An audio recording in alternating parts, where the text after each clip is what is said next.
हाँ, उनका गुस्सा तेज है, लेकिन मुझसे बेहतर उन्हें कोई नहीं जानता। अगर वो नहीं होते तो मैं आज जिंदा नहीं होती।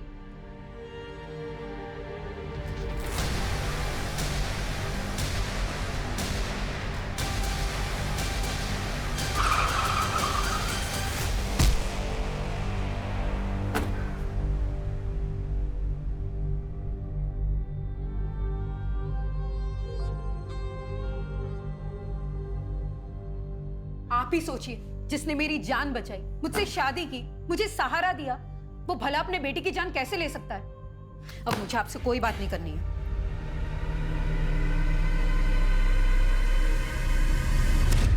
He is fit now. हम उसे डिस्चार्ज दे रहे हैं, आगे आप देख लीजिए। अभी के लिए तुझे जाने दे रहे हैं, लेकिन ये मत समझना हमारी नजर नहीं रहेगी तुझ पे। हमें बिना बताए तो शहर से बाहर नहीं जा सकता और रोज थाने आना पड़ेगा तुझे हाजिरी देने के लिए, समझा? ठीक है साहब, अपुन आ जाएगा रोज आपसे मिलने। अभी चलता है।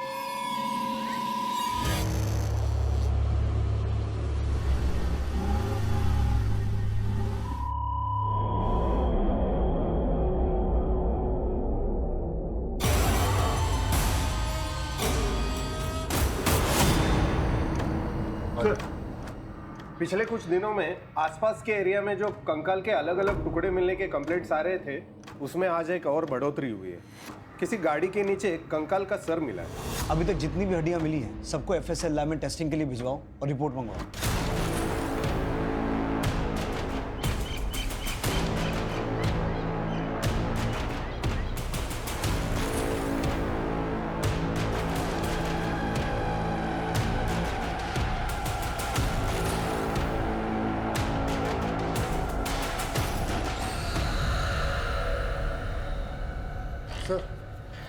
सर, दिलीप महाजन के बारे में एक बात पता लगी है। सर, दिलीप ने हिस्ट्री शीटर दगड़ू सावंत को सुनील को मारने की सुपारी दी थी। नमस्कार बाबू। क्या? साहब अंदर आ जाओ। आजा गणेश। साहब कल रात को मैंने सुनील का पीछा किया, वो जंगल में गया था, वहाँ एक गड्ढे के पास जाके खड़ा हो गया और काफ़ी परेशान लग रहा था साहब। ये सुनील मुझे शुरू से ही गड़बड़ लग रहा है। जब पहले हमने उससे दिलीप के बारे में पूछा था तो उसने कहा कि वो एक दूसरे को नहीं जानते हैं, तो दिलीप ने उसे मारने की सुपारी क्यों दी? दिलीप और सुनील दोनों को उठा और साथ में उस हिस्ट्री शीटर को, क्या नाम है उसका? दगड़ू सावंत। क्या मैं जान सकता हूँ मुझे इस तरह यहाँ लाने का क्या मतलब है? सुनील जोशी से किस बात को लेकर झगड़ा हुआ था? साहब, अपुन का दिलीप महाजन के साथ कोई झगड़ा नहीं है। अच्छा, रोहन को मारने की सुपारी के पैसों को लेकर झगड़ा हुआ था? सर तुमच्या डोका फिरलायत काय? हाँ, मैं अपने रोहन को मारने के लिए सुपारी दूंगा? मामला बिल्कुल साफ है।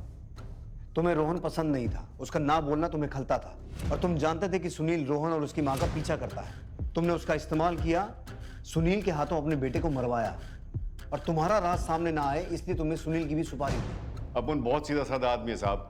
मुंबई में मोबाइल कंपनी में काम करता था, इधर पुणे में अपना दुकान खोलना चाहता है।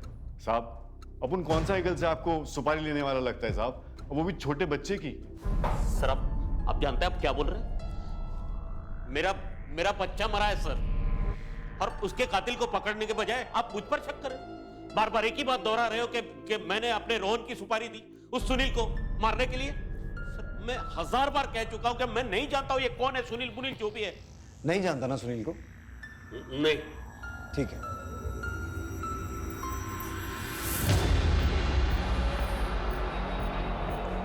अब भी तू यही कहेगा कि तू सुनील को नहीं जानता? बोल।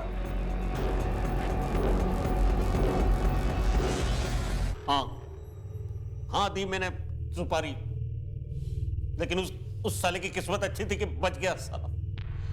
लेकिन अगर दोबारा मुझे मौका मिलेगा ना, मैं उसे छोड़ूंगा नहीं, मार डालूंगा सर उसे। रोहन कैसा भी था लेकिन मेरा अपना खून, बहुत बहुत प्यार करता था मैं उससे, अब भी करता हूं उसे। एक तरफ तो तू अपने बेटे से परेशान था कि समाज में तेरा नाम खराब हो रहा है, दिलीप भाऊ का बेटा बोल सुन नहीं सकता, तो अचानक ये हृदय परिवर्तन कैसे हो गया?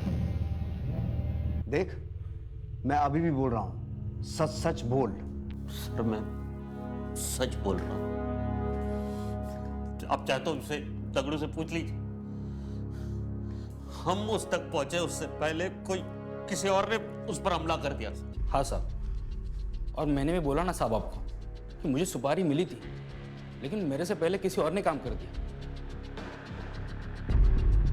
क्या लगता है सर आपको, ये दिलीप सच बोल रहा है? कुछ कहा नहीं जा सकता सुहास। आज के ज़माने में इंसान किसी भी हद तक गिर सकता है। ऐसे में हमारा काम और कठिन हो जाता है। दिलीप और सुनील, इन दोनों के कॉल रिकॉर्ड चेक करो, शायद कुछ सुराग मिले। Right sir. सर, एफएसएल से रिपोर्ट आ गई है। इतने दिनों से जो हड्डियां यहाँ वहाँ मिल रही थी वो किसी एक ही आदमी की, जिसकी उम्र लगभग 25 से 30 के बीच है। और सर ये हड्डियां 9 साल पुरानी है। एक ही आदमी की? कोई 9 साल बाद इन हड्डियों को गड्ढे से निकालकर यहाँ वहाँ क्यों फेंक रहा है? सर ये सुनील भी 9 साल बाद यहाँ आया है। मुंबई में था यार, एक फैक्ट्री में, मोबाइल की फैक्ट्री में। और गणेश ने सुनील को जंगल में एक गड्ढे के पास खड़े देखा था। सर, यही वो जगह है जहां मैंने सुनील को देखा था।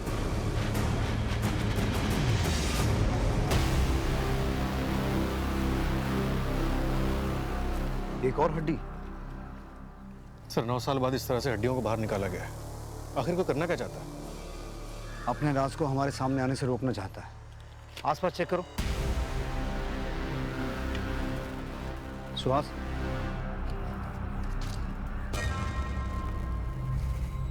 ये तो किसी कार या टेम्पो के टायर के निशान है। और गाड़ी इस तरफ से आई, इसी तरफ वापस गई। और ये रास्ता तो आगे जाके बहुत खराब है। इसका मतलब है इस रूट का जानबूझ के इस्तेमाल किया गया ताकि कोई किसी की नजर में ना आए। हाँ सर, क्योंकि इस रास्ते से तो बड़ी आसानी से आया जा सकता है। आसपास की सभी दुकानें, पेट्रोल पंप, ढाबे, टैक्सी और टेम्पो स्टैंड, हर जगह पूछताछ करो। हर जगह की सीसीटीवी फुटेज चेक करो। हो सकता है किसी ने इस रास्ते से किसी गाड़ी को आते जाते देखा हो। किशोरी को स्टॉक करना, रोहन का किडनैप होना, उसका मर्डर और अब ये गड्ढा, इन सब में एक ही चीज कॉमन है, वो है सुनील।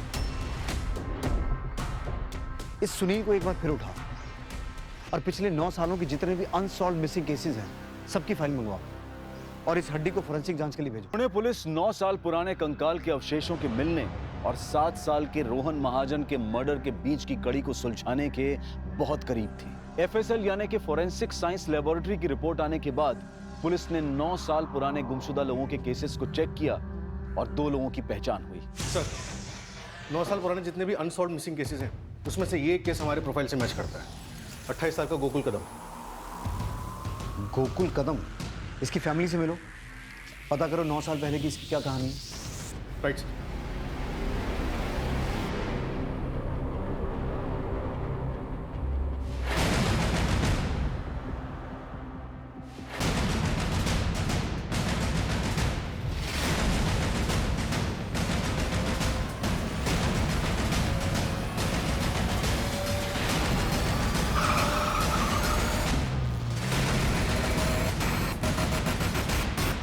क्या?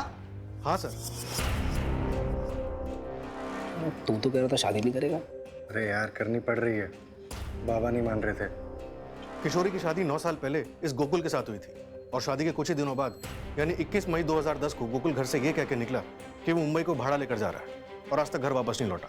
ये किशोरी, सुनील और दिलीप, इनके बीच कुछ ना कुछ खिचड़ी तो पक रही है। तुम गोकुल के पिता को डीएनए सैंपलिंग के लिए लेके जाओ। इन तीनों से मैं निपटता हूँ। साहब, मेरे बेटे के बारे में कुछ पता चला क्या? देखिए हमें कुछ हड्डियां मिली है, एक बार आपका डीएनए सैंपल मैच करा के देखते हैं, शायद जवाब मिल जाए। सर, सुनील कल से हाजिरी पे नहीं आया। मैं उसके घर पे गया था, वहां पे भी नहीं है। उसका फोन भी स्विच ऑफ आ रहा है।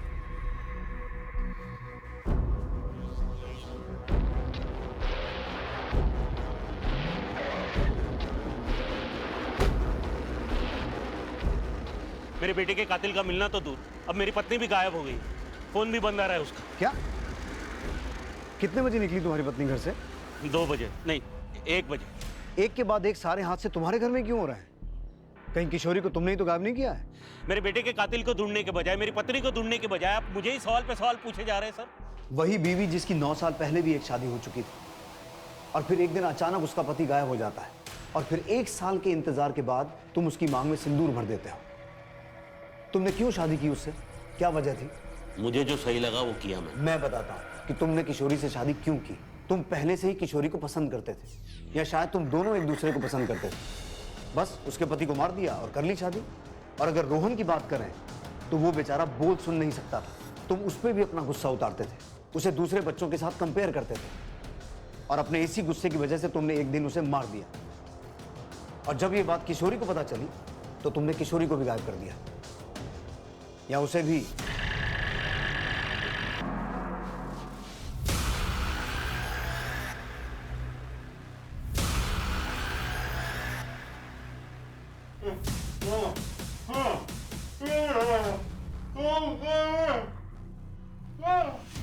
जिस जंगल के गड्ढे से गोकुल कदम के अवशेषों को निकाला गया था, पुलिस ने हाईवे से उस जंगल को कनेक्ट करती हर सड़क पर लगे सीसीटीवी कैमरा के फुटेजेस को घंटों घंटों बैठकर देखा और एक सीसीटीवी फुटेज में उन्हें एक टेम्पो जंगल की तरफ जाता और फिर वापस आता दिखाई दिया और ये टेम्पो किसी पकिया नाम के आदमी का था। और मैं क्या दाल चावल कैसा है? हाँ?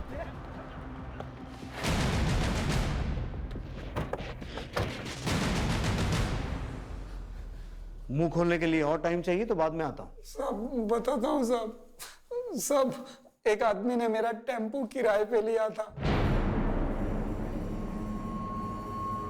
इन दोनों में से कौन था? में से कोई नहीं था साहब। तो बोल कौन था?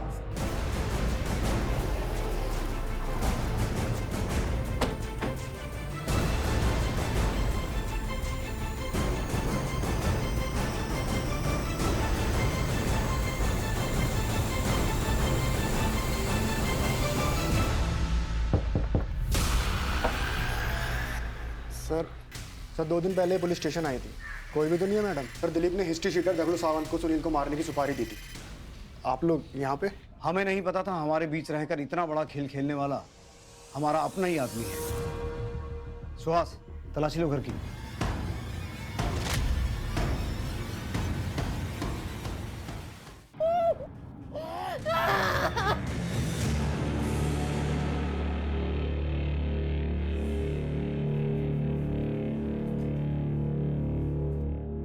अब सिर्फ सच बोलना बेहतर होगा तेरे लिए। बोल, 9 साल पहले गोकुल और अब रोहन को क्यों मारा? और सुनील और किशोरी को बंदी बना के क्यों रखा था? उनके साथ क्या संबंध है तेरा? सब बताता हूँ, लेकिन सर एक बात है कि मैंने रोहन को नहीं मारा है। बाकी सब कुछ बताता हूँ। किशोरी और मेरे भी संबंध थे। हम दोनों एक दूसरे से प्यार करते थे। मैं तुमसे प्यार करती हूँ रमाकांत, किसी और से शादी कैसे कर सकती हूँ? शादी कर ले उससे, लेकिन सोना मत। आगे जो करना है वो मेरे पर छोड़ दे। अगर उसके साथ सोई ना तो फिर देख लेना। जाति अलग होने की वजह से घर वाले राजी नहीं थे, इसलिए हम शादी नहीं कर सकते थे। फिर एक दिन किशोरी के पिता ने गोकुल से उसकी शादी कर दी। हमने पहले ही तय कर लिया था कि शादी भले ही गोकुल से हो जाए, लेकिन वो रहेगी सिर्फ मेरी, और वक्त आने पर हम शादी कर लेंगे। मैंने रमाकांत की बात मान ली और तय कर लिया कि मैं गोकुल से दूर ही रहूंगी और उसे भी अपने करीब नहीं आने दूंगी। अब आज क्या हुआ है? सर दर्द है। एक और बहाना। 15 दिन हो गए हमारी शादी को। अगर यही सब करना था तो शादी क्यों की? लेकिन गोकुल का गुस्सा बढ़ता गया और एक दिन आज मैंने फैसला कर लिया है कि किसी भी कीमत पर तुम्हारा पति बन के दिखाऊंगा। आज रहने दो, आज मेरा व्रत है। कल आप जो बोलोगे वो मैं करूंगी। सर मैंने ही एक फर्जी नंबर से गोकुल को फ़ोन किया और उसकी टैक्सी मुंबई के लिए बुक की। तुम टैक्सी चलाते हो ना? हाँ साहब, मुंबई जाना है। चलेंगे ना साहब? रात तक वापस आ जाएंगे। मुंबई का भाड़ा है। मैं बस यूं गया और यूं आया। जब वो उस जगह पहुंचा तो मैंने सुनील के साथ मिलकर उसको मार दिया।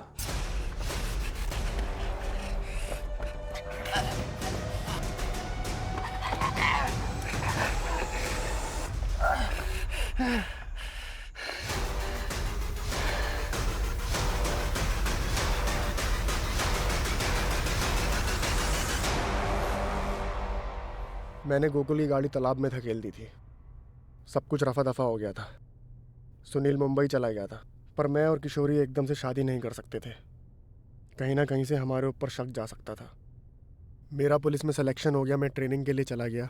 मेरी ट्रेनिंग के दौरान किशोरी के पिता ने उसकी ज़बरदस्ती दूसरी शादी करा दी थी। हमारे अंदर दोबारा से किशोरी की शादी तोड़ने की हिम्मत नहीं थी। फिर 9 साल बाद हमारी ज़िंदगी में सुनील वापस आ गया। उसने किशोरी का पीछा करना शुरू कर दिया और उसको ब्लैकमेल करने लगा। मुझे 5 लाख रुपए दे दे और अपनी गृहस्थी बचा ले और मेरी बसने दे, वरना मैं ऐसे ही तेरा पीछा करता रहूंगा और घर पहुंच जाऊंगा। किशोरी मुझसे मिलने थाने आई। किशोरी तुम? सुनील वापस आ गया और ब्लैकमेल कर रहा है। मैं नहीं चाहती कि हमारी जिंदगी बर्बाद हो जाए। कुछ करो रमाकांत। वो कंप्लेन करने के बहाने थाने आई और पीछे से अपने पति दिलीप को भी बुला लिया ताकि किसी को शक ना हो। फिर मैंने सुनील को मरवाने के लिए उस पर हमला करवाया, लेकिन वो बच गया। फिर मैंने झूठी कहानियां बनाकर शक की सुई दिलीप महाजन की तरफ घुमा दी। बराबर देख ले, पुलिस ढूंढ रही है इसे। आप टेंशन मत लो, हो जाएगा।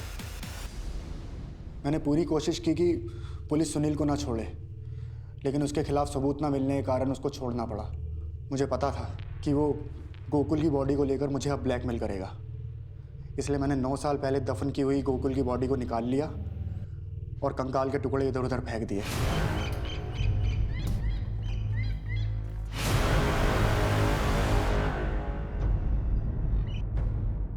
सुनील के लिए मेरा शक यकीन में बदल गया जब मैंने उसे गड्ढे के पास देखा। मैंने सुनील को उठाया और बंदी बनाया और उसको समझाया कि वो चुप रहे, लेकिन वो नहीं माना, तो इसलिए मैंने उसकी ज़बान ही काट दी।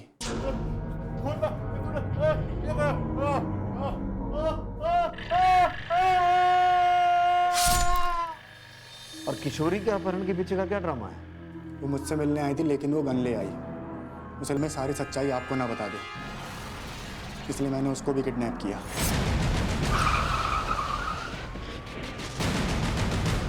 तूने सारा माहौल इस तरीके से तैयार किया कि हमारा शक दिलीप पे जाए और ये मामला हमेशा के लिए बंद हो जाए। पर तू भूल गया कि हम पुलिस वाले राख से भी आग निकाल लेते हैं। अगर इतना दिमाग ईमानदारी से पुलिस की नौकरी करने में लगाया होता ना, तो नौकरी और जिंदगी दोनों बच जाते। रोहन की हत्या का सच क्या है? तू और रमाकांत अब उनको बहुत हल्के में ले रहे थे ना। मार दिया अपन तेरे बेटे को। सुन, अभी भी अगर तुम लोग बाज नहीं आए ना, तो अपन तो फंसेगा ही, लेकिन तेरी पोल भी खोल देगा। अभी अपन को 5 लाख नहीं 10 लाख चाहिए, वरना अपन तेरे पति को बता देगा कि तेरा एक कातिल के साथ चक्कर था और तूने ही अपने आशिक के हाथों अपने पहले पति को मरवाया। फिर जब मैंने ये बात रमाकांत को बताई तो उसने सुनील पर जानलेवा हमला किया। मैं नहीं जानती थी कि 9 साल पहले किया गुनाह मेरी जिंदगी में वापस आकर तबाही मचा देगा। जुर्म चाहे कितनी भी चालाकी से किया जाए, कितना भी छुपाया जाए, लेकिन एक ना एक दिन वो बाहर आ ही जाता है।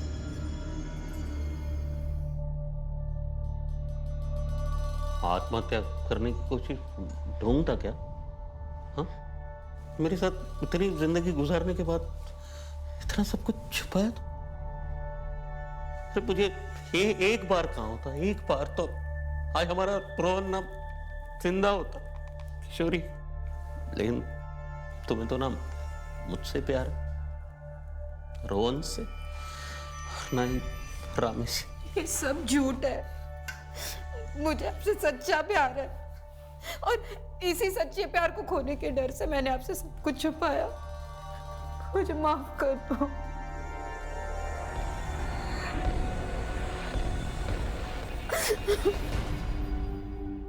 अगर इंसान सही और गलत का फर्क समझ ले, भले और बुरे को जान ले, तो जुर्म का ख्याल आने से पहले ही उसके कदम पीछे हट जाते हैं। लेकिन जब इस सकारात्मक यानी कि पॉजिटिव सोच को कुचल दिया जाता है, तो अपराध की दहलीज पार करते हुए समय नहीं लगता और फिर अपराध नए नए रूप में जन्म लेता है। किशोरी ने गोकुल से शादी तो कर ली, लेकिन निभा नहीं पाई। उल्टा पीछा छुड़ाने के लिए अपराध के दलदल में फंस गई। वो चाहती तो अपने बनाए इस चक्रव्यूह से गोकुल को अपनाकर खुद को आजाद कर सकती थी, लेकिन उसने आजादी के लिए अपराध का दामन थामा और अंजाम आप सबके सामने है। इसलिए सोचें, समझें और जीवन के हर मोड़ पर सही फैसला लें, ऐसा फैसला जो आपके जीवन चक्र को सुखद बनाए। अब मैं अनूप सोनी आपसे विदा लेता हूं। फिर मुलाकात होगी क्राइम पेट्रोल सतर्क के ब्लैक हेडलाइंस अध्याय में एक और नए केस के साथ। और याद रखें, क्राइम और आपके बीच में सिर्फ इतना फर्क है कि आप कितने सतर्क हैं। सतर्क रहें, सुरक्षित रहें। जय हिंद। शादी कर ले उससे, लेकिन सोना मत। उसके साथ सोई ना तो फिर देख लेना।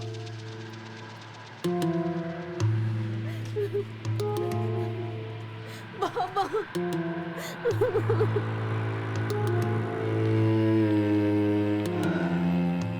तू तो कह रहा था शादी भी करेगा। अरे यार करनी पड़ रही है, बाबा नहीं मान रहे थे।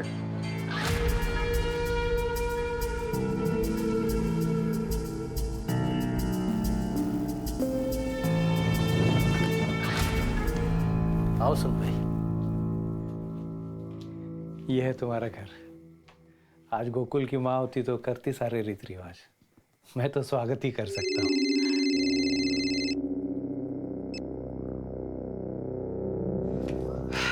क्या साला, सबकी शादी में तू बाल्टी भर के दारू पीता और खुद की बारी आई तो बात तक नहीं किया, सीधा घुस गया घर में। देख भाई, अपने को ना फुलटू पीने का है। चल चल ठीक है। आउट मत होना, समझा ना भाई लोग। गोकुल गोकुल गोकुल।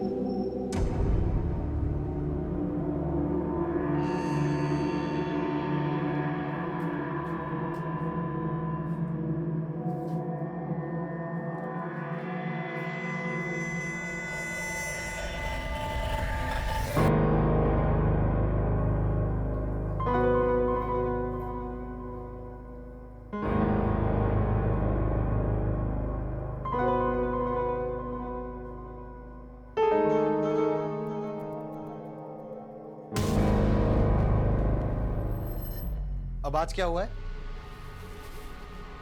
सर दर्द है। एक और बहाना। 15 दिन हो गए हमारी शादी को। अगर यही सब करना तो शादी क्यों की? थक गया हूं तुम्हारे बहाने सुन सुन के। कभी सर में दर्द, कभी पेट में दर्द। बहाना नहीं आओ, सच में दर्द है।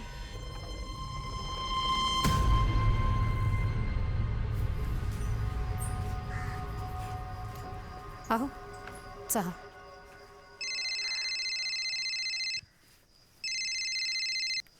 हेलो, हाँ साहब, चलेंगे ना साहब? हो साहब, मैं अब भी निकलता हूँ। मुंबई का भाड़ा है, मैं बस यूं गया और यूं आया। और वैसे भी आज की रात मेरे लिए बहुत स्पेशल है। लवकर है। कहाँ जा रहे हैं? मुंबई जा रहा हूँ बाबा। अच्छा सीधे जा और सीधे आ, दोस्तों के साथ बैठने आने कहीं। और कितने बजे तक आएगा? 11 बजे तक लौट आऊंगा बाबा।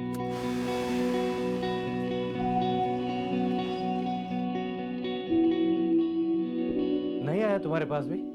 ठीक है, अगर वो आई या उसका फोन है तो मुझे फोन करके बता देना। उमेश कह रहा है उसके घर पे भी नहीं आया। कहाँ का भाड़ा लेकर गया था?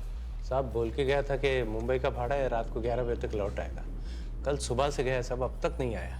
आप गोकुल की फोटो दीजिए, उसकी गाड़ी का नंबर भी हम पता करते हैं। जी ये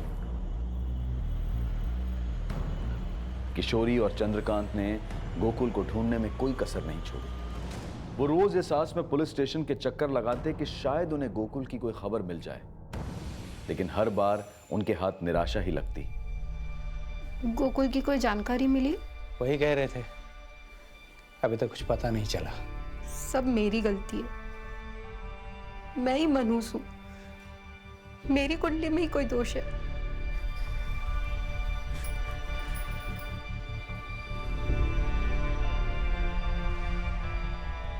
समय बीतता गया, लेकिन लाख कोशिशों के बावजूद गोकुल का कुछ पता नहीं चला। ना ही गोकुल की टैक्सी मिली और ना ही उसका कोई नामो निशान। गोकुल की पहचान समय की रेत में ढक कर रह गई और उसकी फाइल भी पुलिस स्टेशन में नए केसेस के नीचे दब गई।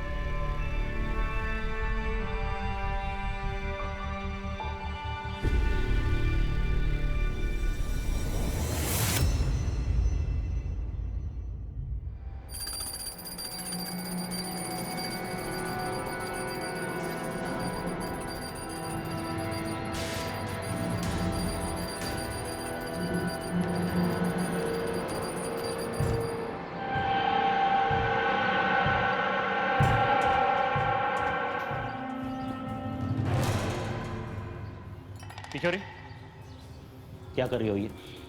क्या कर रही हो तुम? कितनी बार समझाया मैंने तुम्हें कि रोहन को खुद का काम खुद करने दो। स्पेशल स्कूल में दाखिला करवाया इसका मैंने, अच्छे डॉक्टरों के पास इलाज करवा रहा हूँ कि ठीक हो जाए मेरा लड़का, लेकिन तुम हो के उसे खुद से उभरने ही नहीं दे रही। देख, मेरा बेटा है ये, मेरा दिलीप महाजन का।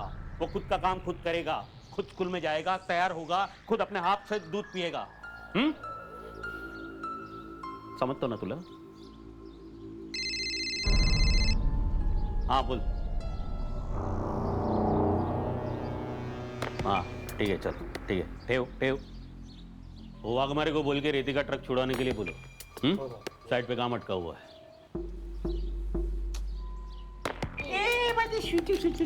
चलो पापाला उशीर होते, ओके? चॉकलेट खातो, चला bye bye bye bye bye.